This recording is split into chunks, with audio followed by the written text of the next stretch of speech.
शुभम करोति मंगलम। प्रभु श्री राम की कृपा आप सभी पर बनी रहे। मैं रूपाली श्रीवास्तव आप सभी का हार्दिक स्वागत करती हूँ, अभिनंदन करती हूँ। हमारे YouTube channel astro solution point और रूपाली श्रीवास्तव में आप सभी प्रसन्न होंगे, ऐसी मेरी मनोकामना है। आज हम चर्चा करने वाले हैं हरितालिका तीज के विषय में।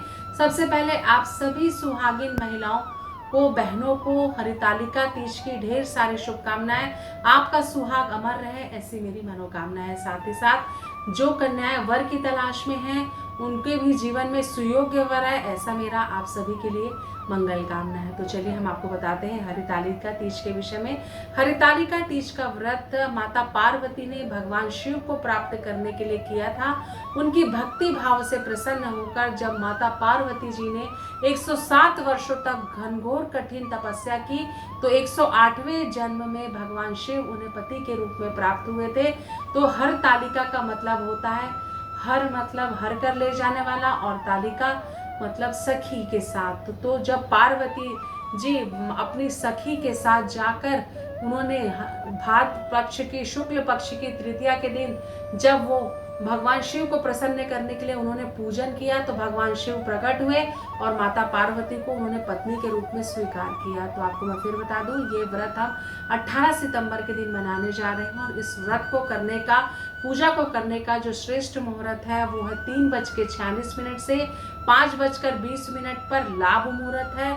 साथ ही साथ 5:20 से 6:44 तक का जो मुहूर्त है वो है अक्षय मुहूर्त है। साथ ही साथ शाम के 5:20 के बाद 6:54 से लेकर के 8:02 तक का जो मुहूर्त है वो आपके लिए गोधूली बेला का मुहूर्त कहलाएगा। तो आप कोशिश करें कि 5:20 से लेकर के 7 बजे के मध्य में गोधूली बेला के मुहूर्त में आप अगर भगवान शिव पार्वती का पूजन करते हैं तो आप अक्षय फल की प्राप्ति होती है। तो मैं आपको बता दूं कि ये व्रत कैसे किया जाता है। ये व्रत सुहागन स्त्रियां, कुंवारी कन्याएं अपने पति की लंबी उम्र की कामना से करती हैं। जो सुहागिन महिलाएं होती हैं और जो कन्याएं होती हैं वो सुयोग्य वर की उन्हें प्राप्ति हो, इस उद्देश्य से करती हैं। इस दिन माता पार्वती के साथ भगवान शिव का पूजन होता है। घर में फुलेरा लगा होता है। फुलेरे में 5 प्रकार के फूल होते हैं जो इसका प्रतीक होते हैं, जो कि भगवान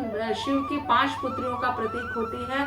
फुलेरा डालकर भगवान श्री गणेश भगवान की पूजा की जाती है। साथ ही साथ फुलेरा डालने के पश्चात भगवान शिव की मूर्ति स्थापित की जाती है। माता पार्वती का पूजन किया जाता है। भगवान शिव को ओम नमः शिवाय बोलकर बेल पत्र चढ़ाया जाता है।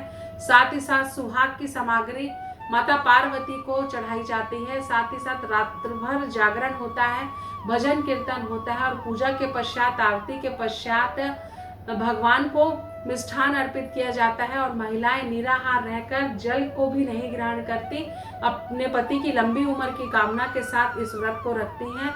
इस व्रत के प्रभाव से आपके जीवन में आपके अखंड सौभाग्य की प्राप्ति होती है और पति पत्नी के मध्य संबंध अच्छे हो जाते हैं। तो मैं आपको बता दूं, अगर आपके पति के साथ आपके संबंध अच्छे नहीं चल रहे हैं और आपको ऐसा लगता है कि आपको संबंधों में सुधार की आवश्यकता है, तो ये अचूक उपाय आप हरितालिका व्रत के दिन अवश्य करें। आप भगवान शिव और माता पार्वती का अभिषेक पंचामृत से कराएं।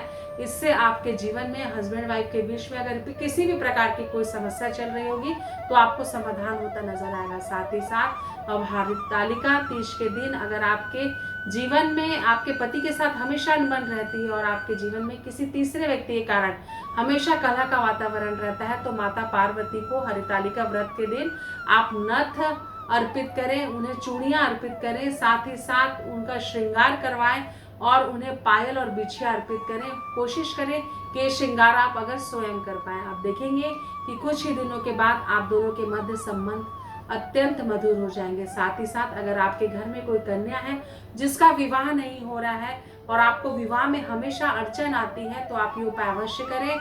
आप एक पान के पत्ते में 11 कच्ची हल्दी रखकर माता पार्वती को अर्पित करें और अपनी कन्या के विवाह के लिए प्रार्थना करें। तो आप देखेंगे कि कुछ ही दिनों के अंदर आपके कन्या के जीवन में सुयोग्य वर के आने की संभावनाएं बढ़ जाएंगी। साथ ही साथ हरितालिका व्रत में रात्र भर भजन कीर्तन किया जाता है। रात्रि जागरण का अत्यंत महत्व होता है।